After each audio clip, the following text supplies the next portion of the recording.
Hello, and welcome to Heilman Haver, the Stage and Screen podcast, coming to you virtually from Casa de Quinn and 1111 Studios in beautiful Port Orchard, Washington. I'm Greg Heilman.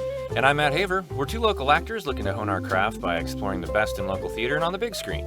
Each week, we'll bring you entertainment news and views, celebrate classic Hollywood, enjoy cocktails with a Tinseltown twist, interview talented local actors and directors, and chat with industry experts from LA to the UK. In a few moments, we'll be joined by British film critic Matthew Turner. But first, we wanted to quickly remind you of the 2021 West Sound Film Festival, being held online this year and free of charge in support of all of the artists and filmmakers impacted by the quarantine.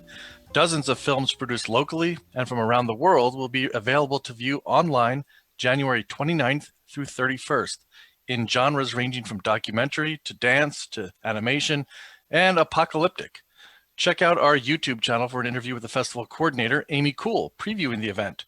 And for more information, visit westsoundfilmfestival.com.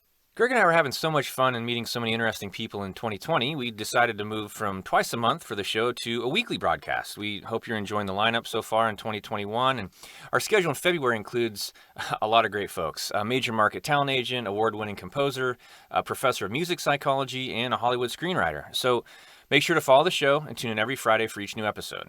Coming up next week, Friday, January 29th, we'll be joined by Seattle-based actor, director, performer, and public speaking coach Zandi Carlson, who will share her expertise in building your brand as an actor, everything from headshots to audition wardrobe, social media promotion, and building a portfolio website. So whether you're a new actor or just want to brush up on your resume, you don't want to miss Zandi. And speaking of meeting talented people, we're so excited to welcome Matthew Turner to the show. Matthew is a lifelong film fanatic who has been a professional film critic for the last 20 years. He's also the co-host of the Fatal Attractions podcast, focusing on the erotic thriller genre. Additionally, Matthew is a contributor to the recently released What to Watch When, 1,000 TV shows for every mood and moment, available wherever fine books are sold. Matthew joins us from his home in Great Britain. Matthew, welcome. Welcome to the show, Matthew. Hello, thank you very much for having me. It's a pleasure to be here. Oh, it's great to have you. So as we covered in your bio, you've done quite a bit of the last 20 years, podcast host, author, most notably as a film critic. I think there are a lot of us that in some way at least dabble in reviewing films or at least getting our opinion out there. Everyone seems to have an opinion. So when did you first think about reviewing films and being a critic on a regular basis and as a profession? How did that come about? It's quite a long story, but it all came about because I spent an awful lot of time on internet film talk boards in the late 90s. First of it was I was, like you said, I'm a lifelong film fanatic, so I'd always loved films. In particular, do you know Danny Peary's Guide for the Film Fanatic? Do you know that book? I'm not familiar with it. Danny Peary wrote a series of books called Cult Movies. He's probably best known for those, but he also wrote a book called Guide for the Film Fanatic, which has pretty much been my Bible for the last... I'm 49 now. I was given a copy on my 16th birthday, and it's never left my side since. I've been kind of steadily working through it all this time. So I've always had a strong background in film knowledge and film history and stuff like that, and as a result of that book. And so I was drawn to film talk boards, obviously,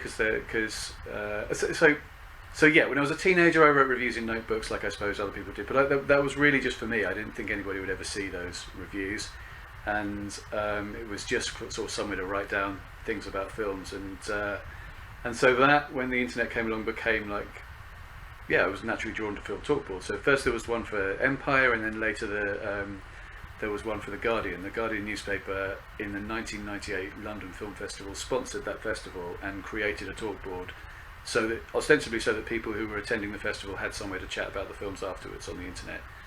And me and a bunch of other people joined that site in 1998, and it became like our lives, basically. Like all my sort of London-based friends are from that website, and over the years, you know, people have got married from the site and all sorts of things like that. The Guardian then created a larger talk board that was a huge, big, sprawling monster, but our film section of it stayed relatively small. I've lost count of how many of us there were altogether, but it's still going in a sort of different form on a different site because the Guardian eventually closed it down. So yeah, so I was posting regular reviews and seeing lots of films every week and posting regular reviews and comments to the talk boards. So on the Empire talk board, I was I was bemoaning the death of a recent film magazine called Neon, which was a great film magazine that was short-lived but really fantastic compared to what at the time Empire and Total Film were both going. And I got contacted by the editor of Total Film, who had just left Empire. She was previously the editor of Empire, and she just moved to be the editor of Total Film, which at that point was like a picture-driven, very boysy magazine compared to the kind of Empire-alike magazine it is now. And she basically she'd seen my post about Neon, and she wanted to talk to me about how what could she do to improve Total Film basically. And so I fired off an email saying, well, since you asked this and this, and she invited me in for a chat, and I went in for a chat, and as I still wasn't thinking then of becoming a critic. What happened was she later, because we'd established that connection, she asked me to write a news piece. I posted a piece about Star Wars: The Phantom Menace on Empire. It was just something I'd seen in the news, a silly story about how like radio DJs were pranking Star Wars fans by saying, right, if you want free tickets to The Phantom Menace, go to the middle of your nearest Walmart, dressed as Darth Vader, and shout, "Take me to Jabba," or something like that. And so I turned that into a news piece for her at her request.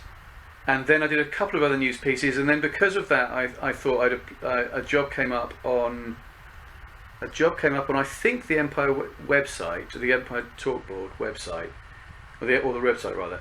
And I didn't have the relevant experience to apply for that job. So a friend of mine at that time the Empire Talk Board, he was the film editor for W.H. Smith Online. Another W.H. Smith is a UK department, like stationery store / magazine / newsagent, whatever.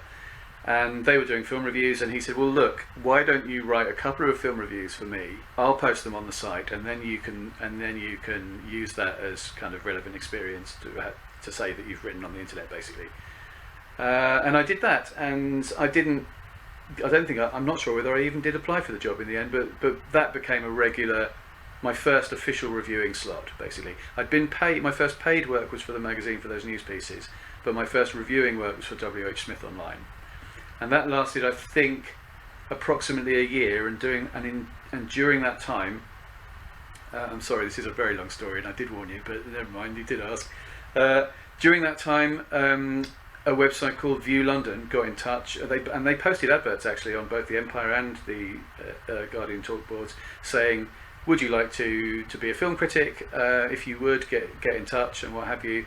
And I got in touch, and I stayed in touch with the people behind that View London website it was a good year between me first contacting them and them actually launching. And at the end of that launch, I basically became the film critic for View London, and I had that job for 14 years, reviewing films. We started relatively slow, but soon I was reviewing every film every week, and it was a crazy amount of work, basically.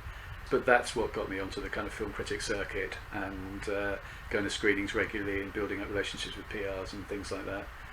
And then in 2014 they sadly closed, and I went freelance at that point, so now I write for a variety of different publications and things like that. And yes, I'm very sorry, that was a way too long an answer. Hopefully you got a good editor.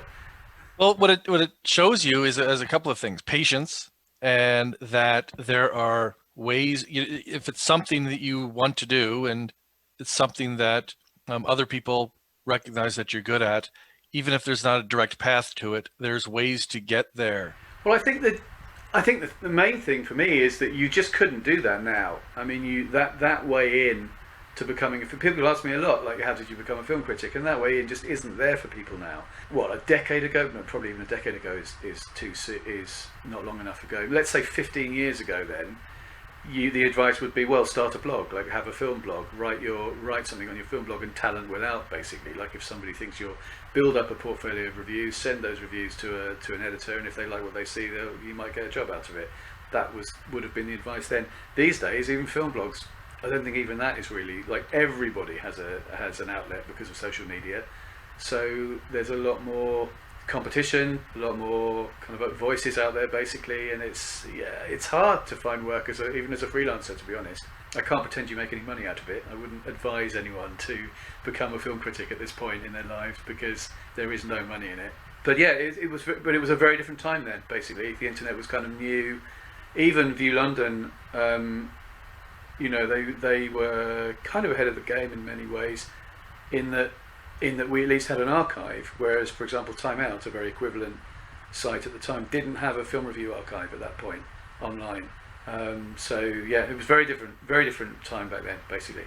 So obviously, with the advent of social media, everybody who watches movies thinks they can be a critic, and a lot of people get out there and, like you said, post their thoughts, right or wrong, whether they're educated or not, on social media, and call themselves a critic or think they've attained that title. But to properly review films, one has to have at least a cursory knowledge of, well, any number of aspects of filmmaking, I would think. So from cinematography, screenwriting, editing. Did you go to college or university for any of this, or did it strictly grow out of your passion for watching films? And how have you educated yourself over the years in these aspects of filmmaking to keep yourself sharp? I come from a if not a filmmaking family, then certainly a TV family. My father was a sound recordist for the BBC, so I'd been on film sets or at least TV sets and things like that. So I knew about that, and he obviously had a wealth of technical knowledge from film, quote unquote filmmaking. So they don't call it TV making. You know what I mean? You know what I mean when I say filmmaking. So there was that from the beginning, and then primarily my own reading and watching films and learning about it all from that point of view. So I've always, as I said, I'm a lifelong film fanatic, so I've always had a grounding in the way films are made and that sort of thing. For all that time at View London, my role was, I would never have really called myself a film critic at that point. I was a film reviewer. My kind of role, my sort of brief for the interviews was sort of conversational, almost chatty, informative, like basically your friend down the pub who likes films, and you're asking somebody with. So I was reviewing as much from a perspective as a consumer, really. I mean, literally by midway into sort of working for View London, they changed the structure so that every film review was structured the same way, and it was like, what's it all about? Bit of plot, type, 2 paragraphs of plot, the good, the bad, worth seeing. So I was really only just saying, what's good about it, what's bad about it, and that was the sort of extent of the reviewing. So I've never written for. I have written for things like Empire and Total Film and various other film magazines and lots of websites and things like that. But I've never really written for a kind of academic publications like Sight and Sound or anything like that. So I don't think of myself as a particularly analytical film critic, more a sort of consumer reviewer, I suppose. But that's doing myself an injustice a little bit, I suppose. But somebody with a wealth of knowledge about film history, I think I bring that to the reviews and stuff like that. But yeah, and an appreciation generally for all genres and all decades, and and every single aspect of it, really. Well, how do you answer the critic of a critic? And what I'm referring to there is you're obviously there's positive reviews, there's negative reviews. Have you ever gotten kind of attacked for a negative review to the extent where you had to kind of sit back and think about it a little bit or something? How do you react to criticism of your reviewing of a film if it's not necessarily positive or somebody just disagrees with it? First of all, never read the comments. Secondly, I mean, that's not to say that I don't think I've ever really written for somewhere that did have like that comment, like that did generate a ton of comments or anything like that. I did get like one negative comment for my review of Daredevil, which the movie, the Ben Affleck movie, and it's always kind of like comic book people that take issue with those kinds of things. I mean, mostly I love all those movies, but Daredevil I thought was a bit rubbish, and I had a comment that said something like you know nothing about Daredevil, and I wanted to write back, I know lots about Daredevil. I've read tons of Daredevil comics. That's why I didn't like the movie very much. But anyway, I haven't really had to deal with that. Even on Twitter, I suppose I don't ever really say anything all that controversial. I give plenty of one-star movies, of one-star reviews, but they're usually to movies that nobody could really argue was a one-star movie. I'm not a big fan of the Transformers franchise, but I don't think Transformers fans are passionate enough to come after me for saying so. I've never had that experience where I've kind of slagged off a Christopher Nolan movie and fallen foul of the army of Christopher Nolan fans. So it's not really something I've had to deal with all that much. Yeah, I see that some comments. I think I'm trying to remember if it was after Wonder Woman 84 or some negative review I saw of that, and I think the comment I saw was, what gives the critic the right to be able to say that this movie is better than other movies? And that's where I think the education and understanding the film, I think that's what makes a critic not necessarily The better, but context. yeah, exactly. The ability to contextualize and place it alongside other similar movies. Yeah, I mean, in the case of Wonder Woman, I hold my hands up. I enjoyed it while I was watching it. When you look at it afterwards, there are lots of things that jump out, and you say, yeah, it's definitely flawed. But I had a good time watching it. That's all I can really say. The whole thing about ranking and stuff is a very relatively recent thing, isn't it? Thanks to Letterboxd and stuff like that. But you, particularly with movies like the Marvel movies and the Star Wars movies, there is that tendency to kind of say, well, it is better than this one, but not as good as this one, and things like that. There are certain series that people are more emotional. Yeah, you mentioned Star Wars and Marvel, and especially Star Wars. People, I don't know, calling for episodes 7, 8, and 9 to be removed from canon. Things like that. That's nonsense, really, isn't it? I mean, and the similar thing with the Christopher Nolan devotees. Like, you get the feeling that if Christopher Nolan made a truly terrible movie, those guys would still say it was the greatest movie ever made, sort of thing. That's all very much an internet thing, isn't it? That's all very much something that's come along in the last 15 years, really. So you've been involved in film critique and film reviewing for some time now, in many mediums, but you recently jumped into TV critic or criticism and the publishing world with a new book, collaborating on a new book called What to Watch When, a collection of 1,000 TV shows for every mood and moment. The book provides suggestions for shows to watch for really any number of situations, from what to watch when you have 3 generations on one sofa, which I loved, and to when you really need a good laugh, including the section that you wrote, what to watch when you want to switch off, which so many of us, especially over the last year or so, can definitely identify with. So you're listed as a co-author on the book, but in reality, your role was much more than that. Can you tell us a little bit about the project? Yes, I was okay. So my bridesmaid at our wedding, is a book publicist who works for that company for Dorling Kindersley, and so she recommended me to them. She basically put my name forward as somebody that might be. So somebody in her at the publishers was talking about this TV guide project they had, as an idea, basically as a concept. And she said, and could she recommend a writer? And she put me forward for that. So that's how. So I was commissioned by Dorling Kindersley, rather than it being my own idea that I pitched to them. I was commissioned by them to write this idea that they already had, basically. So I'm officially, I suppose, I'm not credited as the compiler, but I am the compiler and co-author of that book. So my job as a consultant was to choose all 1,000 of the TV shows.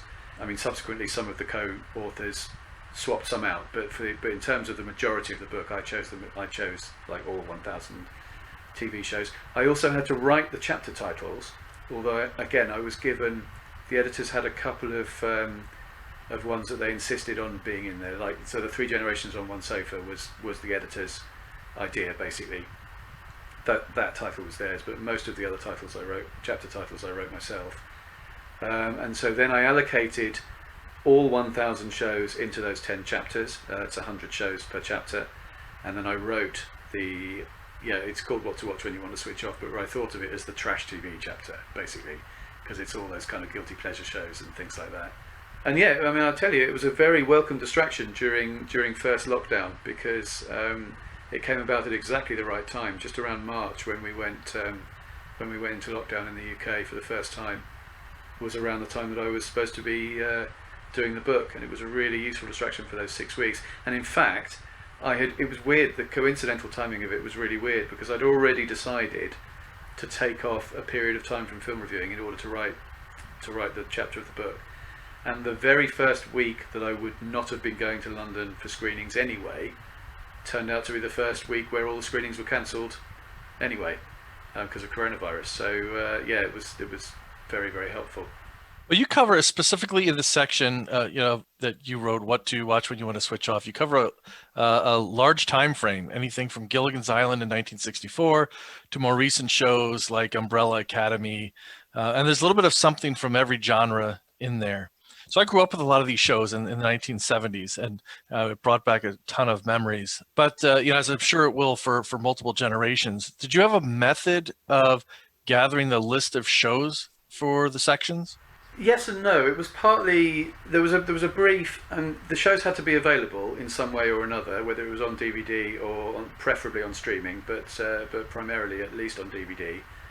I think there may be one show in my chapter that isn't available on either of those. So, yeah, I mean, I wanted to cover as many decades as possible, and particularly those old '80s shows that I grew up with, the Manimal and Automan and things like that people basically only people of a certain age remember and nobody else does. I think I even put Simon and Simon in there, which is really kind of scraping the barrel a bit, but yeah. So I went through all the shows I could. My method really was I went through all the shows I could personally remember. Are we talking specifically about my chapter, by the way, or about like the entire book? Well, you've compiled the whole book and came up with a list of shows. So the whole book really. I mean, how did you? Yeah, it was very time consuming. I remember actually finishing the list on Oscar night. I basically was up all night on Oscar night writing that list then of 1,000 shows. And it was, by the time I got to kind of, the sort of 70 or 80 mark on each chapter, it was really difficult to find those extra shows to fill the chapters up. So I resorted to, and certainly I was not required to have seen all 1,000 shows, thank goodness. So I filled it in with shows that I personally loved and that were easily categorizable, and then I started looking at things like, I mean, obviously there's the do you know the 1000 XYZ you had to do to watch whatever before you die? Do you know that series? Yes. Yep. So I obviously got a hard copy of that book and cannibalized that for stuff that I hadn't already thought of, just in terms of the names of shows more than anything else. Even that kind of ran up sort of against limits in that though. Like it wasn't as simple as just taking all the 1,000 shows that are in that book and putting them in the new book. There was definitely a brief for as many new shows as possible, because obviously the whole point of the book was to cover contemporary stuff. I mean, obviously it's already I wrote it a year ago, so it's already a year out of date in terms of new shows. But there's stuff like, I mean, I think probably one of the most recent things I put in it was You. Do you know that yet? That Netflix show? I don't believe so. No. With Penn Badgley. Anyway, good fun show, very trashy. Yeah, so I put a lot of recent stuff in there. So yeah, I mean, I literally scrolled through Netflix to find what Netflix had on it that I could include in the book, and I scrolled through Amazon Prime, and I looked at other sources, similar streaming services, to see just what was available, what was out there, what people were watching. And then I also, last resort, I started looking at all the, if you Google the best blah blah blah shows you've not heard of or something, I went through a bunch of those pieces and just again cannibalized those for the final suggestions to round out each chapter to 100. Have you had a chance to look at the entire book?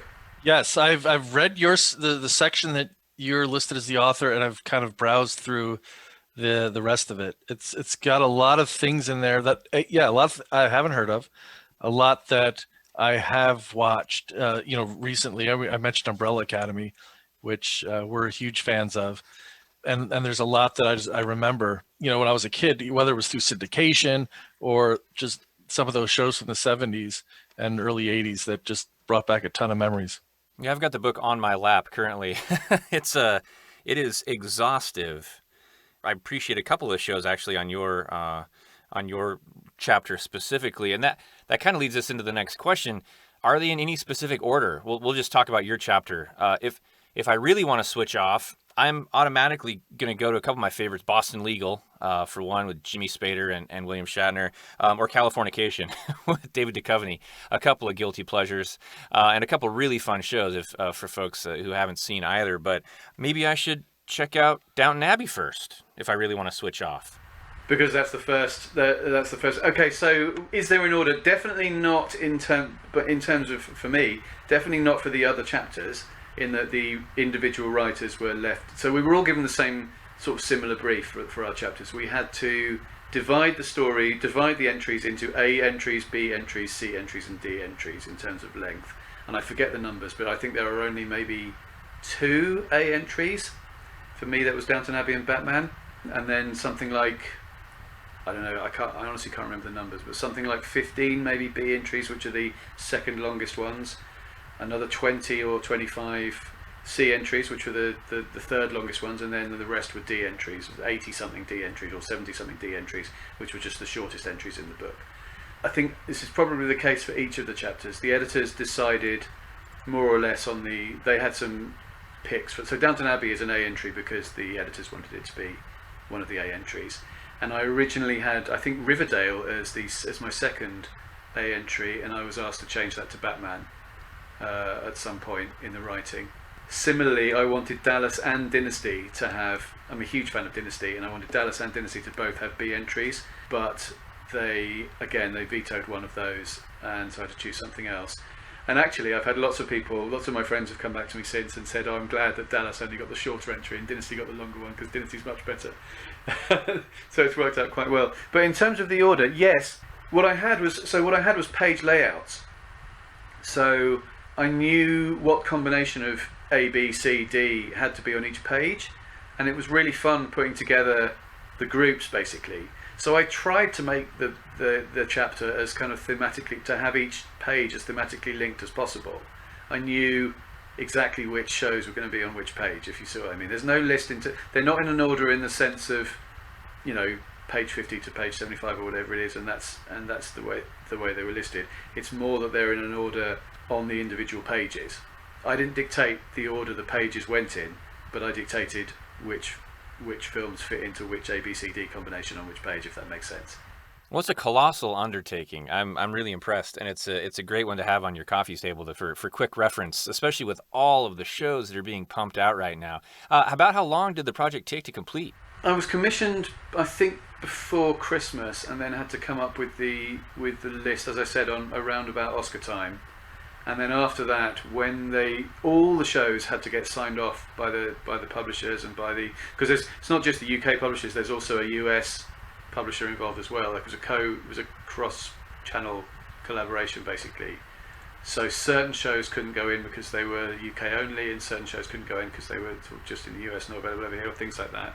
How long did it take? I think in the end, a couple of months of solid. Once we couldn't start writing until all the shows were signed off on, basically. But once that process happened, it was about roughly 2 months of writing, I think. And again, the deadline kept going back because not everybody finished in the right amount of time. So I forget the specific number of weeks, but approximately 6 weeks, I think, altogether. Well, it's a fantastic book. We've enjoyed reading it since we received our copies. It's one of those things. It's kind of it's a quick read. You can pick it up when you want to see something directly related to what you want to watch, try to find something, or just read through a couple of things. We're going to give away a couple of copies to some lucky listeners of the podcast. So everyone stay tuned for the details on that. We will provide them shortly. But Matthew, you're working on a ton of stuff. So we've talked about your role as a critic. We've talked about the book. You're also co-host of the Fatal Attractions podcast, which can be reached on Twitter at Fatal Attract Pod, dedicated to the erotic thriller genre. So why this genre for the podcast?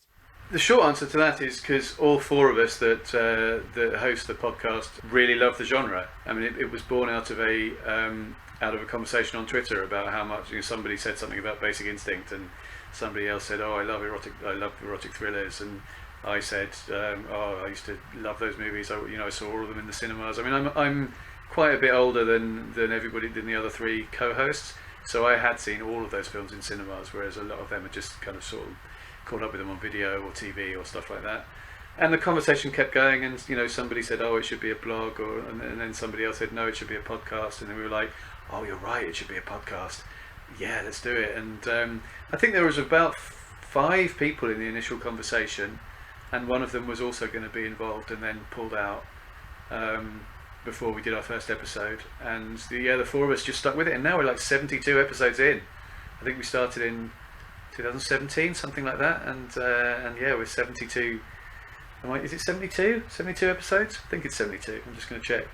But it's been a lot of fun, that podcast, and there's so many films in the genre. Like, there's so many. It was originally just going to be 90s erotic thrillers, and then we decided to branch out into other decades. But there are so many erotic thrillers. We've still got literally hundreds still to do if we want to keep going. And Swimming Pool is our latest episode, and that is episode 72.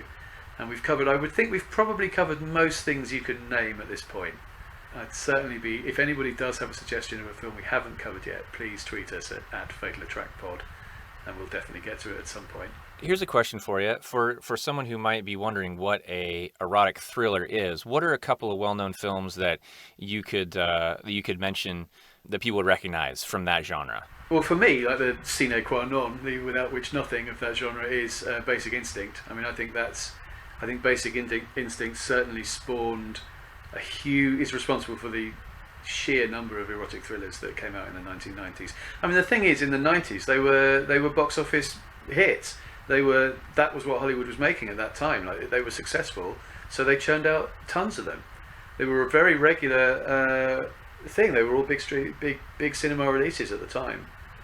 Yeah, there's lots of different. So an erotic thriller to us is essentially a thriller that has a sexual element to it of some form or another. I mean, we've bent the rules plenty of times over the course of 72 episodes. We've included things that were really thrillers with just a bit of sex in them, or things that were erotic that weren't necessarily thrillers, and pretty much every combination you can think of. We did Species, for heaven's sake, which is not really an erotic thriller in the same way that Basic Instinct is. But Basic Instinct is the template, really. So a thriller, usually with lots of twists, usually with a sort of sex element of some sort. Fatal Attraction was obviously was the first episode we did. Basic Instinct was the second. Things like Single White Female, Colour of Night with Bruce Willis. Our first 5 episodes were Fatal Attraction, Basic Instinct, Jade, Body of Evidence, Final Analysis, Single White Female, Colour of Night, and we, like I say, we've done tons of other ones. They do still make them occasionally, but they're really sort of throwbacks when they do them now. And they just made, is it Fatale with Hilary Swank that's just come out in the US?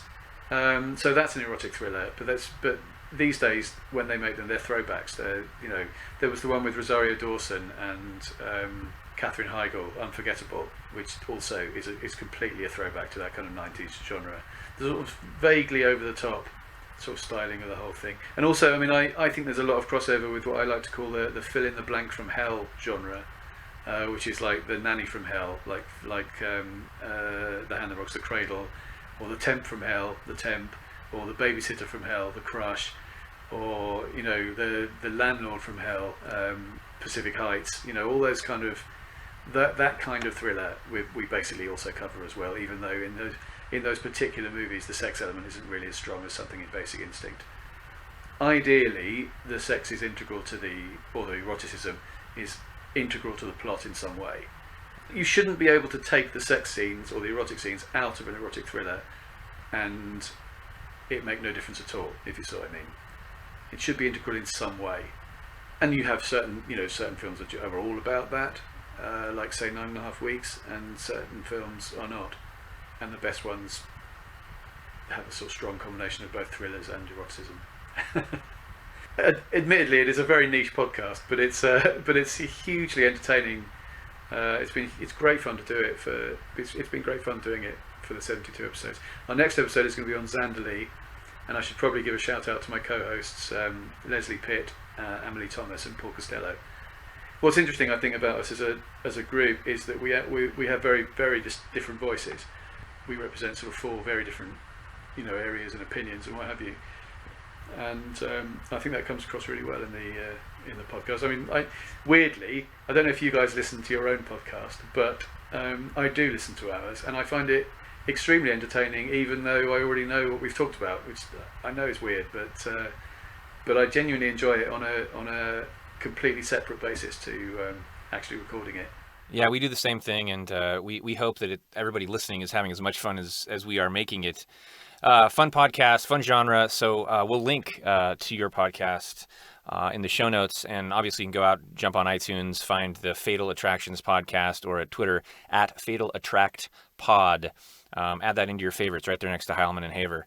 So, along with the erotic thriller genre, you're also a fan, we understand, as we are, of pre-code films. So, for those who don't know, pre-code films are those made at the beginning of the rollout of talkies, or sound films, through the issuance of the Hays Code in 1934, which was a set of moral censorship guidelines applied to the studios back then. So tell us about your Pre-Code April initiative and how people can participate in that. I'm delighted that you brought that up, actually, because okay, so primarily, are you all familiar with Noirvember Yes. and Shocktober? Yes, Noirvember. I'm not familiar with Noirvember. Absolutely. Right. Yeah. So I don't know which came first, but probably Shocktober came first, I think, because that seems to have been going quite a bit longer. Shocktober is just effectively watch, tweet about, and write about on social media as many horror films, or a horror film a day throughout October. And then because of that inspired somebody to create Noirvember, which is the same thing but with film noir movies.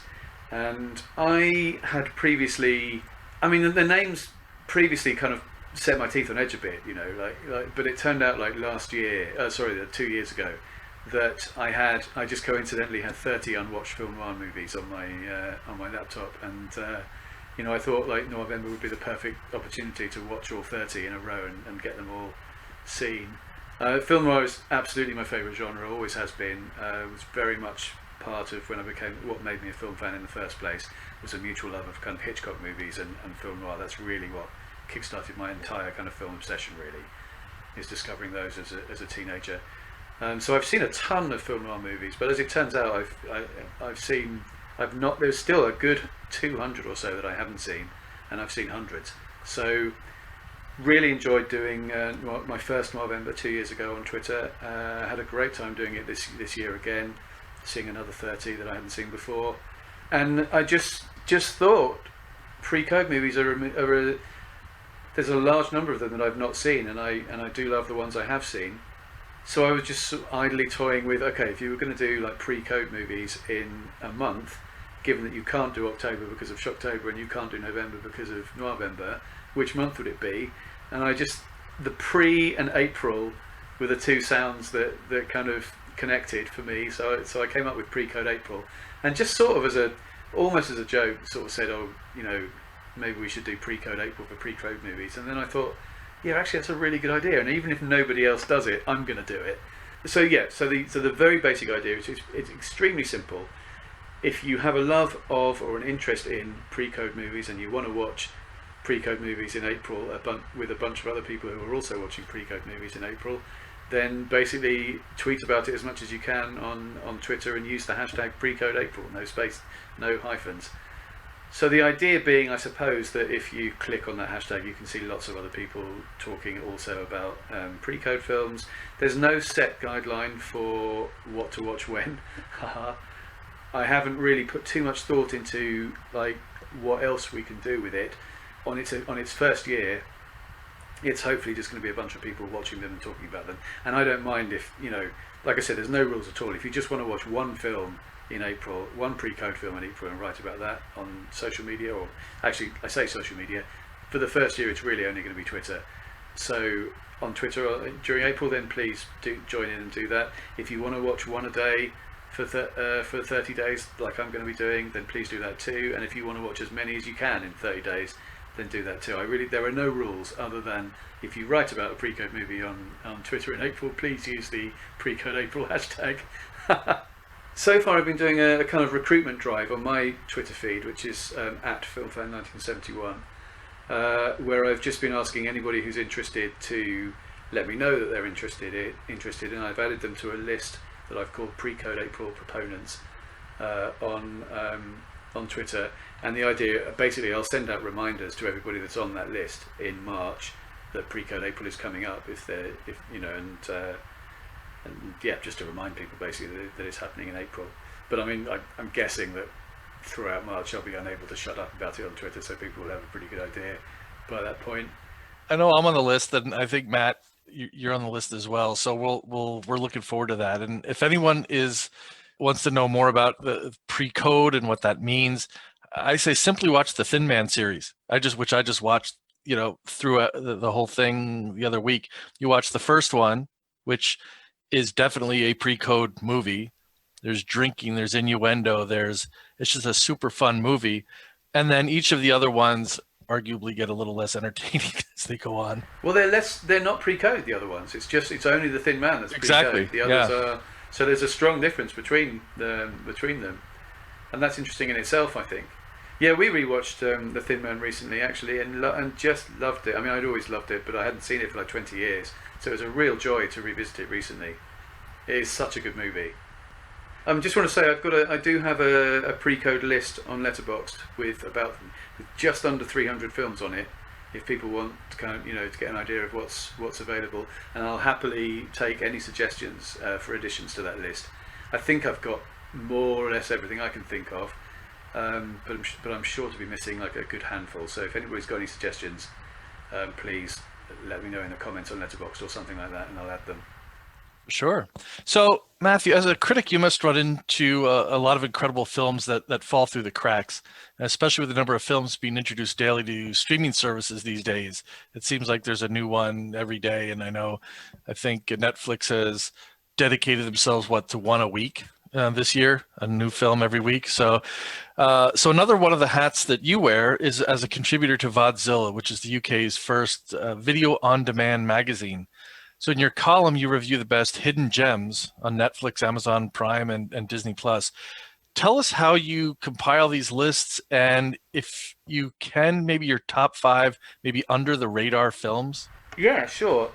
Okay, so I've been writing for Vodzilla for pretty much since I lost the View London job. So for about 6 years now, since View London folded in 2014.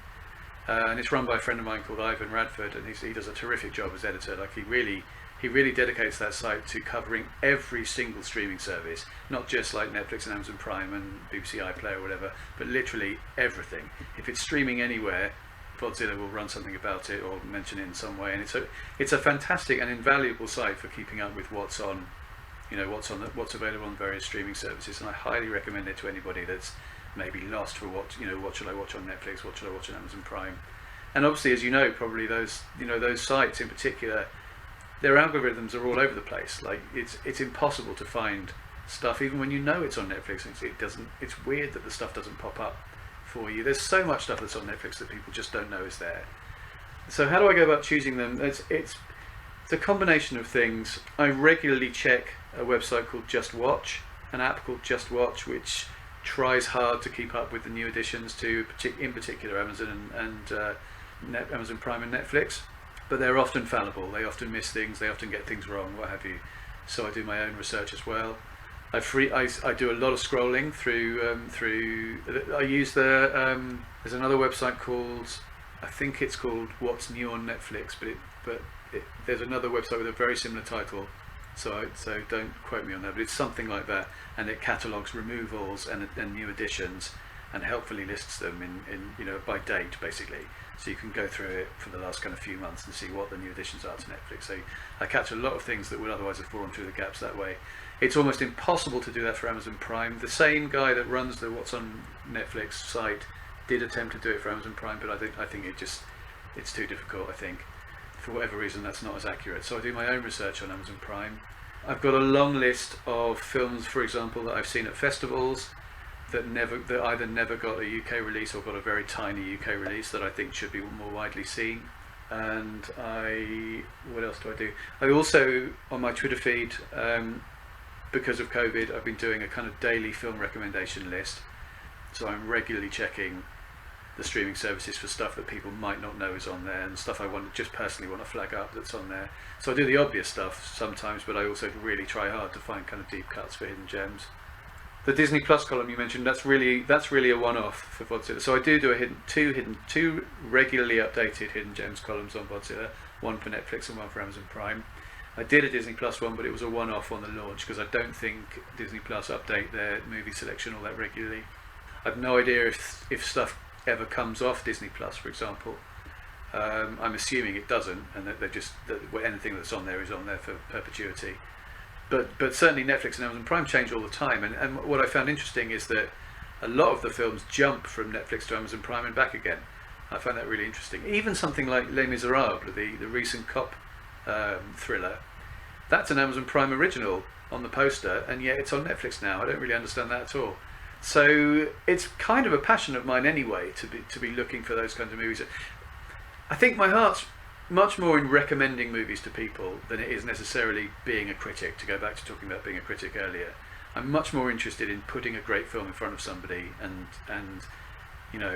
telling them about its existence, and then they watch it and discover it and what have you. And that's what I find really thrilling about being a film critic, is that ability to kind of flag up something that people maybe haven't heard of. Yeah, with the Netflix and the Amazon Prime columns, I update them relatively regularly.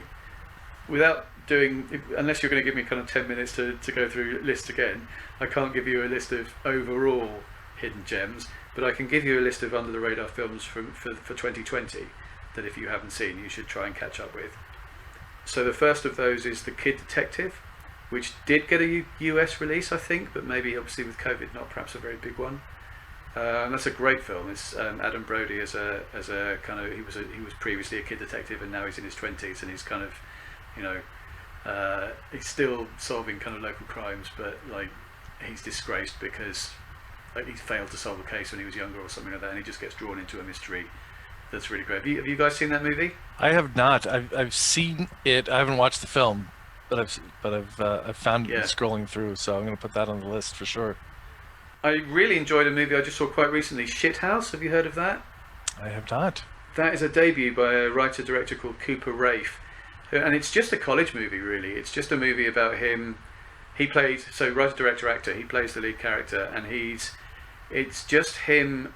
He's quite shy and withdrawn and what have you, and he's just struggling with his first term at university, struggling to connect with other people, struggling to fit in. And so that sounds like a movie you've seen a million times before, but it's so well written and acted, and it's so sort of sensitive as well. It really worked for me. I was completely blown away by it. I don't think it's had a UK release, actually. I saw it but because of US awards season. I'm a member of the Online Film Critics Society, so we get tons of access to award screeners and things like that, so I saw it that way and just thought it was wonderful. There's a Danish film I absolutely loved called Queen of Hearts, with a famous Danish actress called Trine Dryholm, where she plays a married woman who basically has an affair with her stepson, which sounds like a very familiar plot, but it's so much more than that plot implies. Basically, it's a terrific performance from her. I basically nominated her wherever possible in awards season this year, but sadly, at least in the UK, my nominations didn't register with the overall London Critics Circle votes. Then there's a film called System Crasher, which I think came out possibly last year in the US, but was this year in the UK. I say this year, possibly 2019 in the US, but 2020 in the UK, which is a German film about a very angry, I think she's supposed to be like nine-year-old girl who's kind of in the care system and is constantly kind of violently acting out and stuff like that, and somebody kind of tries to take her under his wing, sort of thing, and make her life better and what have you. And the girl is played by Helena Zengler, Zengler I think it is, who is currently co-starring with Tom Hanks in News of the World. So the girl that's in News of the World is in that movie because she made this movie called System Crasher, where she's just absolutely terrific. And it's funny because the first few minutes of News of the World has her kind of being angry and raging and screaming and stuff like that. And that's more or less what she does for the entirety of System Crasher. I thought that was quite amusing. And then the final recommendation is a horror movie that I don't think hardly anybody saw last year, called The Beach House, which turned out to be weirdly kind of COVID appropriate in that it's sort of about a virus that it's not like a virus zombie movie in particular, but it does have those like similar kind of elements, as well as some other kind of really weird, creepy stuff. And that's one I saw relatively recently that really stuck with me. So yeah, and certainly each of those films that I've just mentioned will definitely feature in a future Hidden Gems column when they show up on Netflix or Amazon Prime. Awesome. Well, I've got those all bookmarked for my list, and They look pretty intriguing. If anyone shares my love of hidden gems, I've got a Letterboxd list again called, I think, just recommended/hidden gems, which has all the films that I've listed in previous hidden gem columns in it, as well as a bunch of other stuff I've seen at festivals that maybe hasn't had releases, or I'm still waiting to show up on those services. Awesome. Well, do you have a film personally that as a critic you may not have thought is maybe the best made film, or something that you would recommend from a critical perspective, but something that you've really enjoyed? I mean, I'd call it a guilty pleasure, but when we had TCM's Jeremy Arnold on here a few months ago, he kind of said, why should any pleasure be guilty? If you're watching a film that you really like, it shouldn't be a guilty pleasure. But that said, is there something akin to that on your list of favorite films? On my list of favorite films, no. But do I have a favorite? I mean, I do have some sympathy with that argument about that no pleasure should ever be guilty, etc. I absolutely agree with that. But on the other hand, my answer is so obviously a guilty pleasure that I can't really argue against it. So my answer, and I'm on record as saying, this is a great film. I've kind of written an in defence of piece about this film on a website called Digital Spy, but it's Britney Spears' Crossroads, which is honestly some sort of masterpiece. It's possibly the best good bad movie ever made. I think it is just fabulous, and I urge anybody who hasn't seen Britney Spears' Crossroads movie to see Britney Spears' Crossroads movie. It's just wonderful. I did not expect that, I must say. What have other people said when you've asked that? You're the first. You're the first we've asked that of. No. What have you? Oh, okay. But you said somebody just gave you that. What was his guilty pleasure? So we were talking to Jeremy about Christmas films because of his book, 30 Christmas films to watch, and his was Bad Santa. Right. Okay. Yeah. Because it wasn't on his list of, hey, these are the 30 movies you have to watch around Christmas, but he just loved the film. He's written a book of 30 movies you have to watch at Christmas and didn't include Bad Santa. Well, he like you had some publisher direction. Right. Yeah. Given that it's TCM, Turner Classic Movies press book. At least half of the films were from the 40s. Just that decade itself, but I think that Bad Santa was a very close 31st, and for good reason. Yeah, I love that movie. Yeah, it's great. I'm not so keen on the sequel, but I thought the original was just amazing. Thank you again to Matthew Turner. Thank you, Matthew, for taking the time to speak with us today. Thank you for having me. Make sure to check out Matthew's reviews on the film discussion and social media page Letterboxd, which we will link in the show notes. And just search Film Fan 1971, all one word, FILMFAN 1971, and follow him on Twitter at FilmFan1971. And if you're a fan of the erotic thriller genre, check out his podcast Fatal Attractions on iTunes and the show's Twitter page at Fatal Attract Pod. And solve that eternal debate, what should we watch tonight, with Matthew's new book. Request What to Watch When, 1,000 TV shows for every mood and moment from your local bookstore, or find it on Amazon. And don't forget to check out his Hidden Gems column on vodzilla.co for more viewing ideas. I would just like to add that that's not a typo. Vodzilla, it is vodzilla.co and not .com or .co.uk or something like that. It's weird, but that's what the IP address is.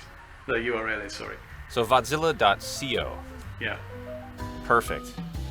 Well, thank you again, Matthew, and join us again next Friday, January 29th, when we'll welcome another talented guest, Seattle-based actor, director, performer, and public speaking coach Zandi Carlson, who's going to share her experience on building your personal brand as an actor. And don't forget, Heilman and Haver can now be heard every week. You can find us on iTunes, YouTube, Amazon Podcasts, iHeartRadio, and Spotify. And if you enjoy the show, make sure to follow us and share the podcast with a friend. We'd love to hear from you, so please join the conversation on Facebook and email us with thoughts and comments at heilmanandhaver@gmail.com. And until the footlines come up again, thank you for supporting the arts and local theater, and for joining us on Heilman and Haver.